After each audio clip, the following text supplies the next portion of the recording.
ದಾವಣಗೆರೆಯ ಬಾಲಕರ ಸರ್ಕಾರಿ ಪದವಿ ಪೂರ್ವ ಕಾಲೇಜಿನಲ್ಲಿ ಡಿಸೆಂಬರ್ 18ರಂದು ನಡೆದ ಶಿಕ್ಷಕರ ಸಹಪಠ್ಯ ಚಟುವಟಿಕೆಗಳ ಭಕ್ತಿಗೀತೆ ಸ್ಪರ್ಧೆಯಲ್ಲಿ ನಾಗರಕಟ್ಟೆ ಗ್ರಾಮದ ವಿಶೇಷ ಚೇತನ ಶಿಕ್ಷಕರಾದ ಶ್ರೀ ಹನುಮಂತ ನಾಯಕ ಸಿ ಅವರು ಪ್ರಥಮ ಸ್ಥಾನ ಗಳಿಸಿ ರಾಜ್ಯಮಟ್ಟದ ಸ್ಪರ್ಧೆಗೆ ಆಯ್ಕೆಯಾಗಿದ್ದಾರೆ.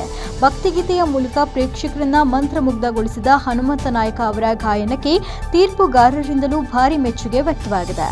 ಈ ಗಮನಾರ್ಹ ಸಾಧನೆಗೆ ದಾವಣಗೆರೆ ಶಾಲಾ ಶಿಕ್ಷಣ ಇಲಾಖೆ ಅಧಿಕಾರಿಗಳು, ಸಂಬಂಧಪಟ್ಟ ಇಲಾಖೆ ಮುಖ್ಯ ಗುರುಗಳು, ಶಿಕ್ಷಣ ಸಿಬ್ಬಂದಿ, ಎಸ್ಡಿಎಂಸಿ ಸದಸ್ಯರು ಹಾಗೂ ನಾಗರಕಟ್ಟೆ ಗ್ರಾಮದ ಗುರು ಹಿರಿಯರು ಮತ್ತು ಗ್ರಾಮಸ್ಥರು ಹೃತ್ಪೂರ್ವಕವಾಗಿ ಅಭಿನಂದನೆ ಸಲ್ಲಿಸಿದ್ದಾರೆ.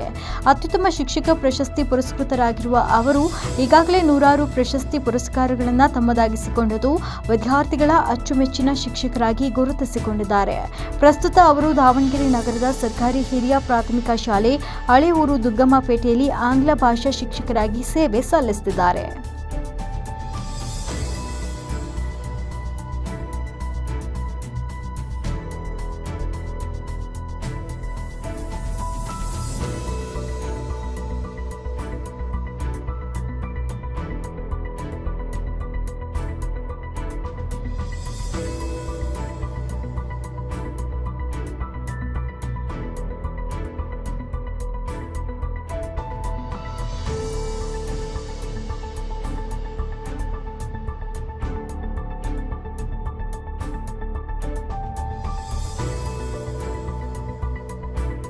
ವರದಿ ಷಣ್ಮುಖ ನಾಯ್ಕ, ವಿಸ್ಮಯ ಮಾಧ್ಯಮ, ದಾವಣಗೆರೆ.